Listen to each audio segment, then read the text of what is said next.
Bonjour à tous et bienvenue pour cette nouvelle vidéo où on va parler coup de cœur. Et c'est parti, donc j'ai mes notes. Et on est parti donc pour les tomes 1 à 7 de Harry Potter. Donc le tome 1.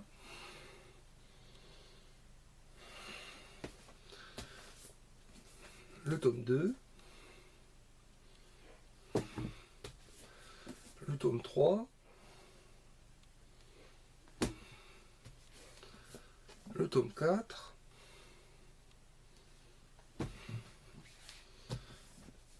Le tome 5.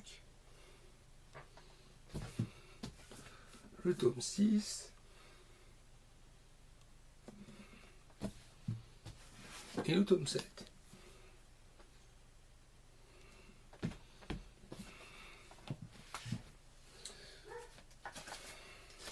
Donc le résumé, c'est le jour de ses 11 ans, Harry Potter, un orphelin élevé par une tante et un oncle qui le déteste, voit son existence bouleversée. Un géant vient le chercher pour l'emmener à Poudlard, la célèbre école de sorcellerie, où une place l'attend depuis toujours.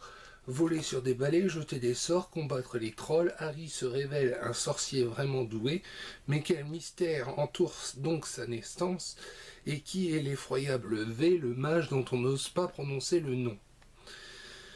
Donc, ce que j'en ai pensé, c'est que c'est un début de l'histoire, que le début de l'histoire nous immerge dans un monde magique où baguette magique et balai volant ainsi que robe de sorcier règnent en maître, un monde et un univers très immensément étendus, aux frontières entre la réalité et la fiction,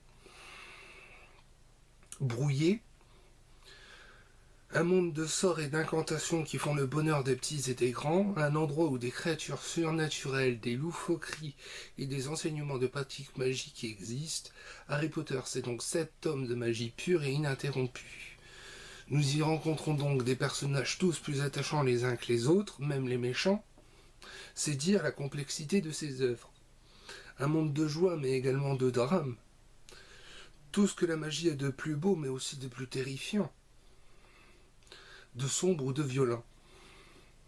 Je dois reconnaître que les aventures de ce jeune orphelin maltraité par son oncle et sa tante, relégué dans un placard à balai et méprisé par son cousin Dudley, a de quoi émouvoir. Le fait est que Harry Potter est devenu une référence pour les adolescents. Il s'identifie à ces personnages, ou à l'univers magique.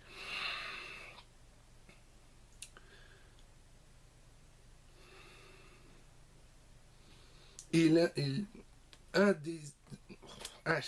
s'agit d'un chef-d'œuvre sur 7 volumes qui va crescendo à la découverte de la magie, la découverte de soi. C'est simple, Harry Potter est le livre qui m'a redonné goût à la lecture. On a ensuite Miss Peregrine et les enfants particuliers, les tomes 1 à 6. Donc le tome 1.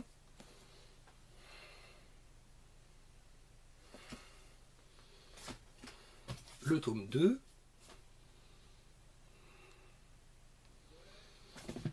Le tome 3.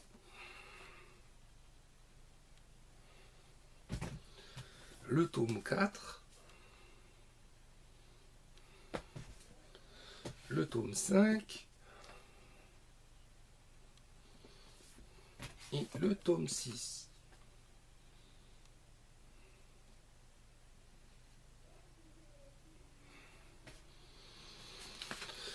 Pour le résumé, on se retrouve donc avec Jacob Portman, qui a 16 ans, qui écoute depuis son enfance les récits fabuleux de son grand-père. Ce dernier, un juif polonais qui a passé une partie de sa vie sur une minuscule île du Pays de Galles, où ses parents l'avaient envoyé pour le protéger de la menace nazie. Le jeune Abraham Portman, ou Abe, y a été recueilli par Miss Peregrine Faucon, la directrice d'un orphelinat pour enfants particuliers. Selon ses dires, Abe y côtoyait une ribambelle d'enfants doués de capacités surnaturelles censées les protéger des monstres. Un soir, Jacob trouve son grand-père mortellement blessé par une créature qui s'enfuit sous ses yeux. Bouleversé, Jacob part en quête de réponses et en quête de la vérité sur l'île si chère à son grand-père. En découvrant le pensionnat en ruine, il n'a plus aucun doute, les enfants particuliers ont réellement existé, mais étaient-ils dangereux? Pourquoi vivraient-ils ainsi donc reclus, cachés de tous? Et s'ils étaient toujours en vie, aussi étrange que cela puisse paraître, Jacob aurait-il des pouvoirs particuliers? Donc mon avis sur ce livre, c'est que les aventures de Jacob et les enfants particuliers, tout au long de ces 6 tomes intéressantes, intrigantes, bouleversantes, merveilleuses et époustouflantes, cette saga au nombre de 6 volumes retrace la vie des enfants particuliers ainsi que Jacob, particulier lui aussi, dès qu'il les a rejoints. Sur ces traces, nous partons à la rescousse du monde des particuliers et du monde des humains ordinaires. Miss Peregrine, la gardienne des enfants particuliers ainsi qu'eux-mêmes, bouleverse le monde de Jacob. Ce que ce dernier prenait pour acquis ne l'est pas forcément dans leur monde. Ces histoires sont à la fois des voyages dans le temps, des récits de voyage, mais également une course contre la montre pour vivre dans ce monde si beau et si étrange que celui des particuliers. Jacob se retrouve lui-même être particulier puisqu'il possède les pouvoirs de son grand-père. Il voit les monstres et peut les chasser, voire les faire obéir au doigt et à l'œil. Tout au long de ces 6 tomes, nous partons à la découverte d'un monde complexe et très varié puisque les particuliers vivent dans une boucle temporelle, ainsi protégés du monde extérieur du moins un temps. Les enfants particuliers grandissent et vivent à l'abri des regards des humains normaux. Un des seuls points négatifs de toute cette saga est le nombre croissant de morts au sein des enfants particuliers, et ce de manière mondiale tout au long de ces 6 tomes.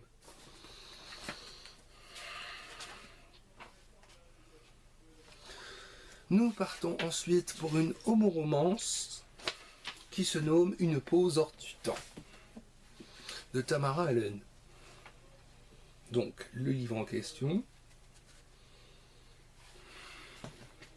C'est un coup de cœur également, bien évidemment. Et donc, pour le résumer, l'agent du FBI Morgan Nash est en mission à Londres où son affaire tourne mal et il se trouve à quelques instants de prendre une balle dans le cœur en poursuivant un suspect.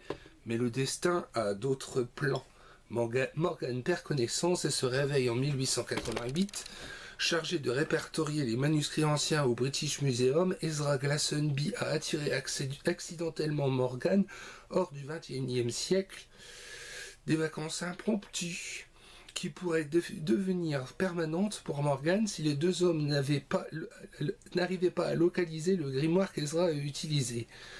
La quête de Morgan pour rentrer chez lui est entravée par son irrésistible tentation d'enquêter sur le tueur en série le plus célèbre de l'histoire. Mais dans le Londres victorien répressif, la romance inattendue qui fleurit entre Morgan et Ezra devient la complication la plus dangereuse de toutes. Une pause hors du temps, c'est une histoire d'amour intense et intemporelle entre Ezra et Morgan, mais surtout une histoire qui défie le temps. En effet, dans ce livre, il est question de voyage dans le temps, vers le passé. Morgan se retrouve donc happé de son 21e siècle pour rejoindre le 19e siècle.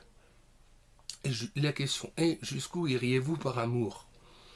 L'auteur possède donc une écriture fluide et très belle, rendant le récit addictif. Et un extrait donc de ce livre, je pressai plusieurs fois sa poitrine, puis repris le bouche à bouche jusqu'à en perdre le souffle. Ezra, respire, nom de Dieu. Que diable fait-il? Je reconnus la voix du docteur Kilbride, mais je l'ignorais et continuai mes compressions cadencées. Ce fut Derry qui répondit à ma place. Laissez-le faire. Il avait en moi une confiance remarquable. Je me demandais si Ezra était dans le même cas. S'il te plaît, murmurai-je. Plié en deux, les mains plaquées contre sa poitrine, je poussai en rythme. J'avais l'intention de continuer jusqu'à tomber dans les pommes, si besoin était. Puis je soufflai de l'air dans ses poumons et vis sa poitrine monter et descendre. Je m'apprêtais à recommencer quand je compris qu'il respirait sans mon aide. Je ne fus pas le seul à le remarquer. Ils se tournèrent tous vers moi comme si j'avais réalisé un miracle ou ouvert les flots de la mer Rouge. Kathleen se pencha vers son frère pour chuchoter. « Vous êtes certain qu'il n'est pas un démon ?» Derry, le souffle court, eut un rire étranglé, presque un sanglot. « Même s'il l'est, je m'en moque. » répondit-il. Il m'empoigna et m'écrasa dans une étreinte d'ours. Je croisai alors le regard éberlué de Gilbride, ce qui aurait pu m'inquiéter dans d'autres circonstances. Et pour finir, nous avons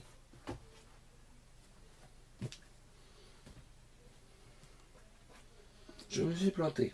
Le tome 1, le tome 2,